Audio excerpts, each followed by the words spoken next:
Hello, my name is Jody Scholes, and we are coming to you this day with our featured Friday interview. Yay. We are so excited to be here this Yes.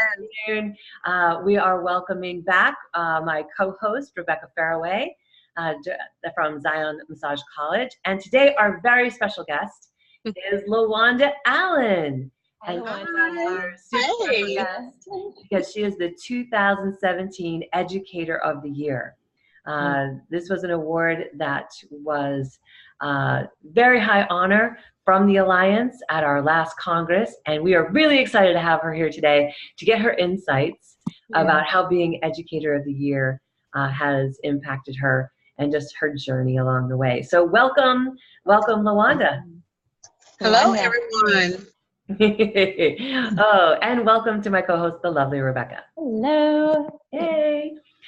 So, LaWanda, I have to say, congratulations. Thank you. I Thank know you. you've heard it probably 1,000 times now over the last 2 years, but congratulations on being named the Alliance Educator of the Year.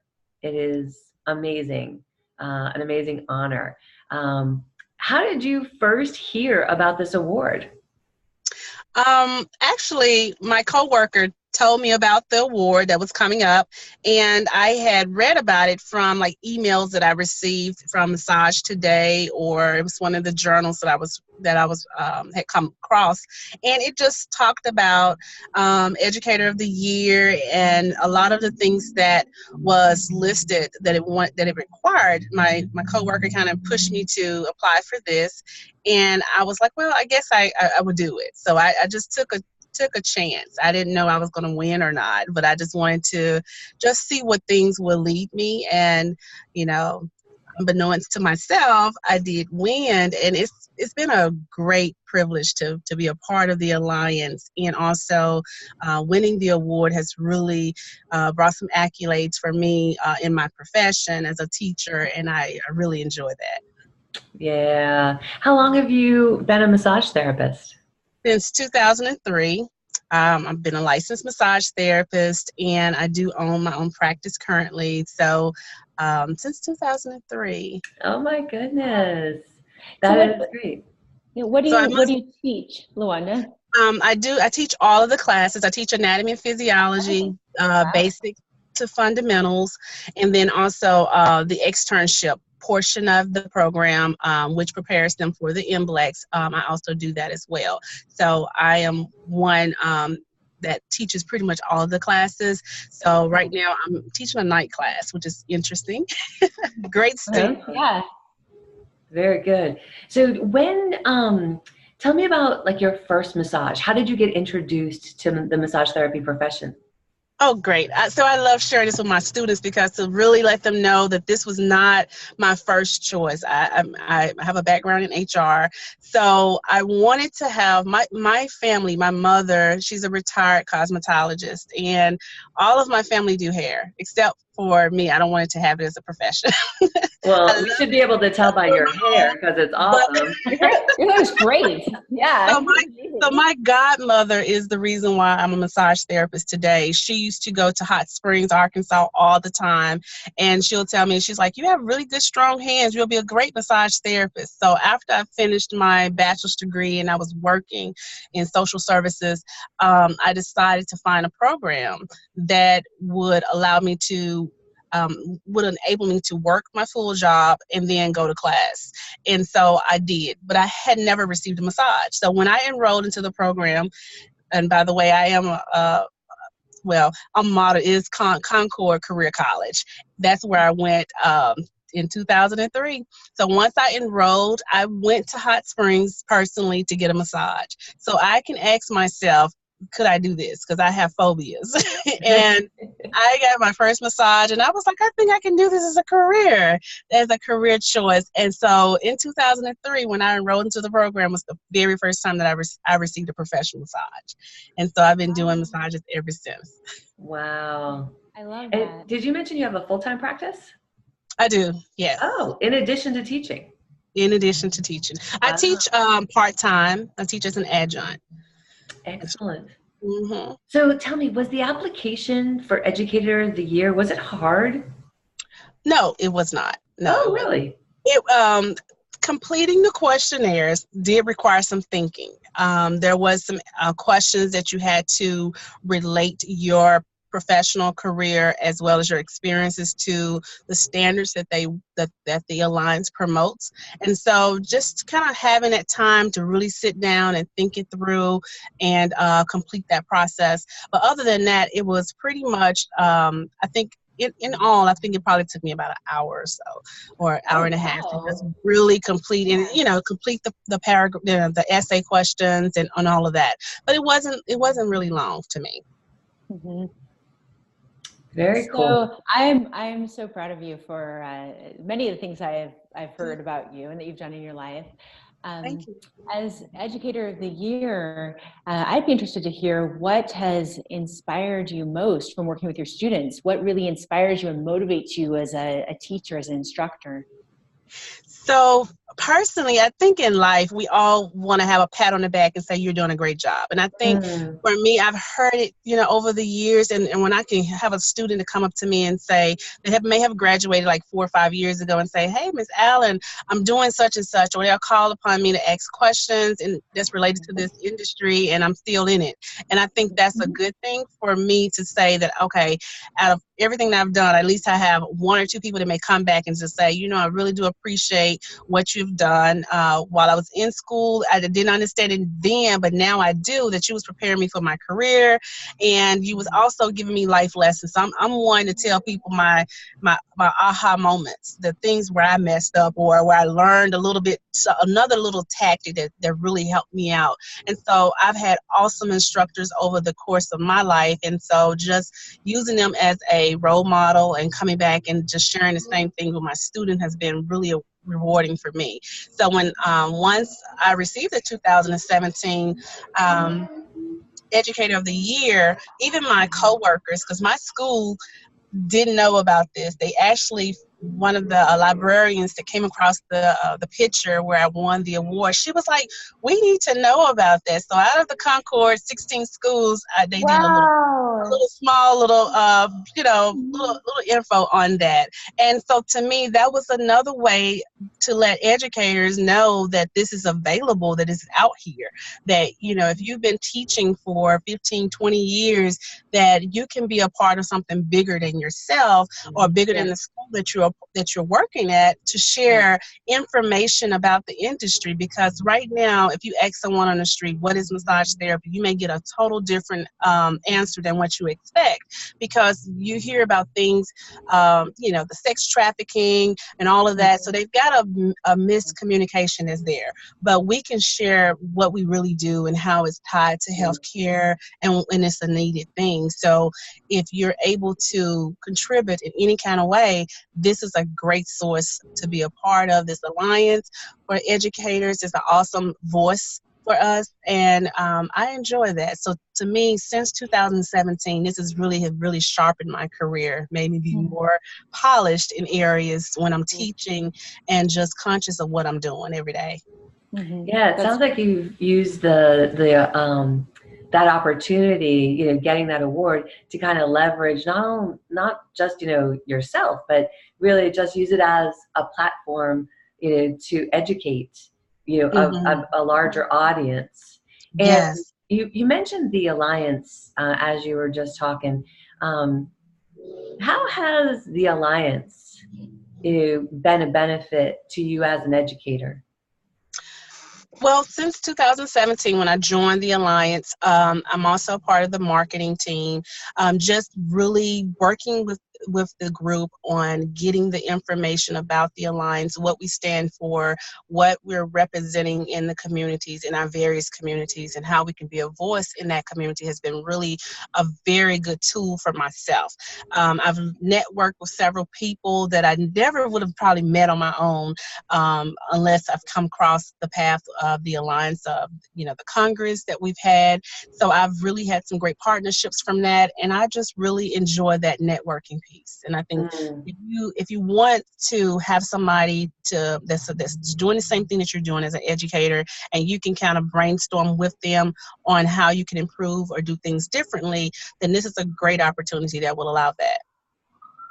I love that you said that, because I think that's really true. The collaboration is one big draw for educators, for schools, for CE providers, for Yes. teachers. It really is. It's invaluable. Yeah, it's such a great reminder when I'm there that we are a big part of something that's much bigger. This You must know, be. we get in our lane in our schools and our continuing ed, and it feels kind of isolating. But every 2 years we get to come together and be in a room with people that maybe we've read their textbook. Right. Yeah, You know? that's great. Yeah. So I can tell my students, like, hey, I met Sandy Fritz's son. Exactly. Right. Sandy Fritz. So this is really great to have people that that's really good, or Cherie, and we utilize her textbook. So to meet the authors have been phenomenal for myself. And so that is another thing that ensures that what I'm doing, I am a part of something bigger, but I'm also making a contribution to it as well as being an educator. And so that's what I enjoy the most is to say that, hey, it's great opportunities in this. Yeah. And as someone who is also kind of relatively new to the Alliance myself, I have just really so appreciated the new friends and the colleagues that I've made, like these two ladies right here, in working together. We build relationships in doing the work to further education for massage therapy. Now, did you have a quick question? Oh, no, I was just going to say that there is a saying, and I don't know who to attribute it to, but it's essentially that competition is not our true competition, that complacency is. And I believe that's especially true within our industry. Some of the things that you said, LaWanda, about misconceptions about massage therapy, it's interesting to look at that, and we really working together as a team. There's really no competition of like the best massage therapist in the world, or those types of things. There really is just getting awareness out there, education about the benefits of massage therapy, such important healing work. And so AFMTE really does bring educators together so that we have a stronger voice. Such a powerful thing. Yeah, very true. Very true. So I've got a big question for you, LaWanda. Okay. If the next Educator of the Year, and we should mention there are 2 awards given, right? Yes. Yeah. So one for educator and one for the EU provider. A CE provider. Exactly. So if you can be a continuing education provider or in the classrooms, as an instructor for undergrads. But if the next Educator of the Year is watching this interview right now, what would you say to them? For the next... You haven't applied yet. Right, okay. So for whoever the next 2019 Educator of the Year, I would commend you on all of the work that you're doing in this industry as a massage therapist, as an educator, the love, the passion that you are exhibiting in the classrooms with your students on any level.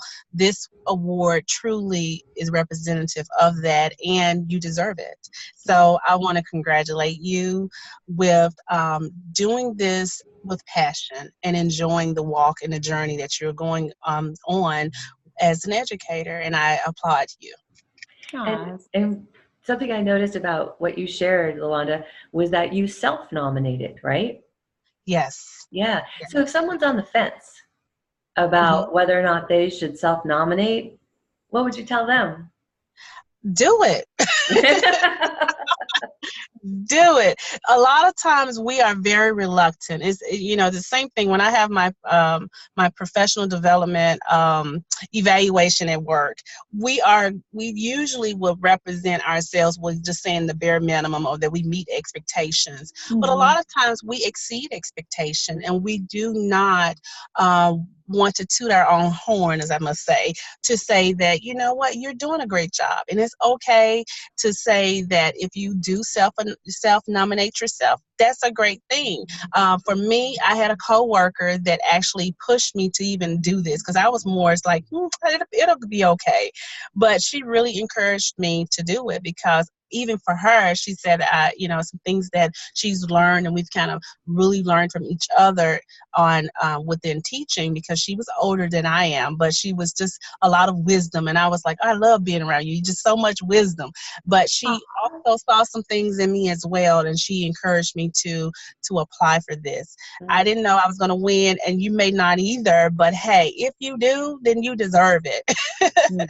Wear your crown, or your, you know, wear it proudly, because Yeah. you deserve it. I'm so glad that you said, just do it. Just do it. Yeah. And I mean, set aside an hour, 90 minutes, and just dominate yourself. So, because we at the Alliance for Massage Therapy Education want to know about you. We want to know, what you're doing in the classroom. And so that's a big reason that people come together for Congress. Well, I promised I would keep it brief today. And so were there any follow-up questions? So I have a quick question before we go. So LaWanda, since you're on the front lines, you're working both as a massage therapist, you're a business owner, and you're an educator, what trends are you seeing in the industry? What are you really seeing start to take shape? Anything new that you're seeing from your perspective? Well, for me, even in my personal practice, you know, it just took a minute for me to realize that when and I don't have to say it, my clients tell me that, oh, they'll probably be, you know, bringing, you know, sharing my information with other potential clients. And it was like, oh, you know, she teaches massage therapy, that's, by the way. And for them, it's like a higher recognition to say, I really love my massage therapist. So I did not catch it until, you know, recently. And I said, you know, to me, it really adds to your profession, your professionalism, you know, how your integrity, your character, how you conduct yourself. For me, it just reassured what I was doing was right, and that I'm a lifelong learner. So if you are those things, then being a part of how, you know, of a bigger than you, which is this alliance, would help in that area to reassure you, because sometimes we need that pat on the back, we need that encouragement. So I have met some wonderful people, and I think the networking has been another essential component of this, is that I can say that, you know, having friends, meeting new people, and then also staying abreast in this industry has really, to me, has helped. For us, my community, I am, you know, I'm active in the community, so I'm also educating. And I think that's the biggest thing when it comes to massage therapy, is that the therapist has to educate. If you don't do that, they won't know about you, and they won't know about the massage industry. So it has taught me not to be so quiet. And I used to be like, well, they'll find out about me. No, they will not. Unless I speak about it, unless I advocate about it, they will not. So this is personally has been an advocation for me to advocate about quality education, and to, when I'm working with my doctors, is to say, we are, you know, we are quality. You know, we do have the education that's needed. We can talk medical terms. Know what they mean. Yeah, exactly. Yeah. So I love that. Yeah, so it really helps me to be able to cross over in the healthcare industry when I'm talking to other professionals. Yeah, and you know, I feel like a rising tide lifts all ships. Yes. And when we come together at Educational Congress, it brings everybody up. It does. I mean, I get infused with new information, and I just feel, it's smarter. When I come together with all these amazing educators. I mean, there's Yeah, it's a really positive thing. So. Yes. But that's actually what we're here talking about today. This is our featured Friday interview with the 2017 Educator of the Year, LaWanda Allen, out of Memphis, Tennessee, Yeah. and also the lovely Rebecca Fairway out of Zion Massage College in Idaho. I'd like to give these guys an We're opportunity. actually in Utah. Oh, sorry, Utah. Sorry, You're okay. thank you. But But that's that's close. a great segue. That's close. Wanted to give you guys a when I chance. watched Napoleon Dynamite years ago, I was able to completely relate with the culture, and that is Idaho, and we are Utah. Utah. And apparently siblings. So no one mistaking that Zion Massage College is in Utah, the great state. But I want to give the lovely ladies a chance to say their farewells. So. Thank you. So we're saying goodbye. So I just want to say, LaWanda and Jody, thank you for all you do. I get to work with both of you on the marketing committee for the AFMTE, Yes. and you bring a high level of intelligence, both of you do, and also humor and a lot of compassion and patience. And those things are so important to any organization. And I appreciate that you have that combination. Because, you know, if you have that combination of intelligence and then you're not nice at all, and your ethics are horrible, that's not that great to work with that person. So the fact that you have both intelligence and kindness and you have sincerity, those are amazing qualities. So I really appreciate working with both of you. Yeah, Thank you. Yeah. With Jody and Rebecca, it's the same. I enjoy this journey that we have endured, and this with the marketing community, all of it. I really thank you, ladies, for being a part of the alliance and what you're doing in your own communities. I applaud you guys. So I look forward to seeing you in 2019 Congress, and wish you well. Thank you. Thank you, thank I you. want to just be there, okay? So as a reminder, our Congress, our Educational Congress is July 25th through 27th in Philadelphia, Pennsylvania. The link to register will be in our comment box, but you just go ahead, and whether you know you're going to Congress or you don't, go ahead and apply for Educator of the Year. Educator of the Year gets a free Educational Congress. Yes. And so if you would like to join us, you know, at that Educational Congress, a great way to put your first foot forward would be to go ahead and apply for that Educator or Continuing Educator of the Year award. So we're going to sign off for today. Thank you very much for watching our Featured Friday interview with my co-host Rebecca Fairway and LaWanda Allen, 2017 Educator of the Year. Signing off for now. Bye. See you next Bye. Yeah.